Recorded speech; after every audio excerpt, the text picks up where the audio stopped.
नमस्कार दोस्तों, मैं advocate Vishnudhari Singh legal channel में आप सभी दर्शकों का स्वागत करता हूं। दोस्तों, जैसा कि आप जानते हैं, प्रत्येक रविवार को मेरा क्वेश्चन आंसर सीरीज होता है। तो दोस्तों आइए, आज रविवार है। आज आपके कुछ चुनिंदा प्रश्नों का उत्तर मैं इस वीडियो के माध्यम से देने का प्रयास करूँ। पहला प्रश्न है दोस्तों पुष्पेंद्र कुमावत जी का। इन्होंने अपने प्रश्न में कहा, मेरी दादी ने पूरी ज़मीन को, जिसमें मेरे पिताजी का भी हिस्सा था, मेरे चाचा जी के नाम पर दान कर दिया। यह ज़मीन जो था वो मेरे दादाजी अपने गांव के पैतृक संपत्ति बेच करके लाए थे और अपने नाम पर यहाँ खरीदे थे। दादाजी स्वर्गवास कर गए हैं। ऐसी परिस्थिति में क्या मेरे पिताजी को हिस्सा मिलेगा? उत्तर में मुझे कहना है पुष्पेंद्र कुमावत जी, निश्चित तौर पर आपको हिस्सा मिलेगा, लेकिन इसके लिए आपको सिविल कोर्ट में जाना होगा। वहाँ टाइटल पार्टीशन कम डिक्लेरेशन सूट का मुकदमा अपने दादी और अपने चाचा के नाम पर करना होगा, जिसमें आपको यह साबित करना है कि यह संपत्ति मेरे दादाजी गाँव की पैतृक संपत्ति बेचकर खरीदे थे और दादाजी के स्वर्गवास के बाद मेरी दादी ने पूरी संपत्ति को अपने एक चाचा के नाम पर दान कर दिया। वैसी स्थिति में निश्चित तौर पर न्यायालय उस दान पत्र को या विक्रय पत्र को कैंसिल कर देगा और आपके पिताजी का जो भी हिस्सा उस ज़मीन में है उतना हिस्सा निकाल कर आपको दे दिया जाएगा।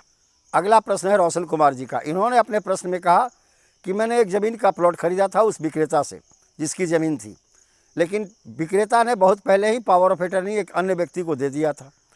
जब मैं उस ज़मीन पर कब्जा लेने गया तो पावर ऑफ अटर्नी प्राप्त करने वाला व्यक्ति फिर ज़मीन पर आ गया और वो कहता है कि यह ज़मीन मैंने खरीद लिया है। हमारी रजिस्ट्री उसके रजिस्ट्री से, पावर ऑफ अटर्नी जिसको मिला था उसके रजिस्ट्री से एक दिन पहले की है। अब इस ज़मीन का ओरिजिनल मालिक कौन रहेगा? उत्तर में मुझे कहना है रोशन कुमार जी, ज़मीन के मालिक आप हैं, चूँकि आप ज़मीन के मूल विक्रेता से ज़मीन खरीदे और उसके रजिस्ट्री से, जिसने पावर ऑफ अटर्नी लिया था उसके रजिस्ट्री से भी एक दिन पहले की आपकी रजिस्ट्री है, तो आपकी रजिस्ट्री को कानूनी मान्यता मिल जाएगी। ट्रांसफ़र ऑफ प्रॉपर्टी एक्ट का धारा 48 कहता है कि पहली रजिस्ट्री को मान्यता दी जाएगी और आपकी रजिस्ट्री विक्रेता से दी गई है या विक्रेता के द्वारा करी गई है, ऐसी स्थिति में आपकी रजिस्ट्री मान्य होगी। अगला प्रश्न है गोपिटल टेलर साहब का। इन्होंने अपने प्रश्न में कहा कि पिताजी को सरकारी ज़मीन पट्टे पर मिली थी, क्या वह किसी एक बेटे को दान कर सकते हैं? उत्तर में मुझे कहना है गोपिटल पीटर साहब, यह ज़मीन पिताजी की पिता की नहीं है, यानी पैतृक संपत्ति नहीं है। यह पिताजी को सरकार पट्टे के रूप में दी थी। इस संपत्ति में किसी का हिस्सा नहीं है, पिताजी जिसे चाहेंगे उसे दे सकते हैं। आपके पिताजी के मरने के बाद उस ज़मीन में आप सबों का हिस्सा हो सकता है, लेकिन उनकी ज़िंदगी में नहीं।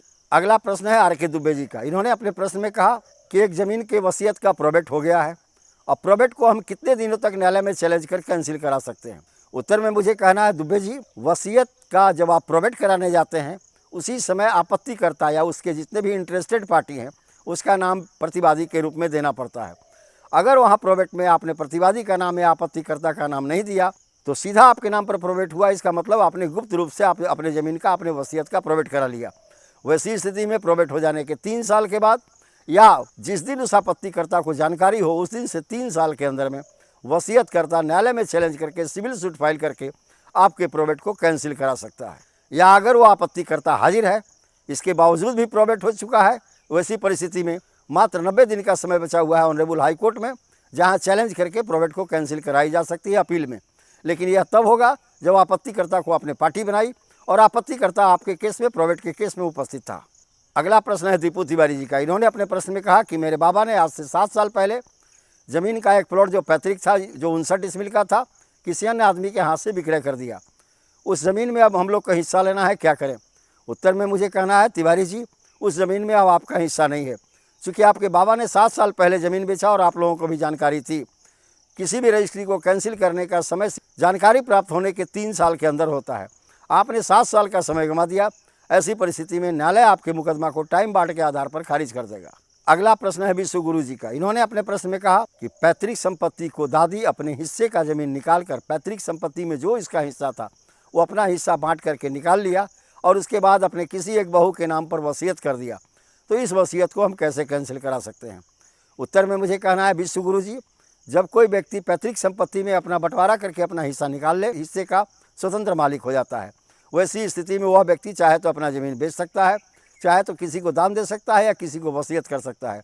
आपके दादी जी आपके परिवार से बांट करके अपना हिस्सा अलग निकाल लिए थे और ऐसी स्थिति में वो किसी को भी वसीयत कर सकती है। जिसे वसीयत कर दिए उसे कैंसिल नहीं किया जा सकता। लेकिन अगर आपके दादी जी सामियात संपत्ति में बंटवारा नहीं हुआ था, उस पैतृक संपत्ति को किसी एक के नाम पर वसीयत कर देते, किसी एक बहू के नाम पर वसीयत कर देंगे, वैसी स्थिति में उनका वसीयत कैंसिल कर दिया जाएगा।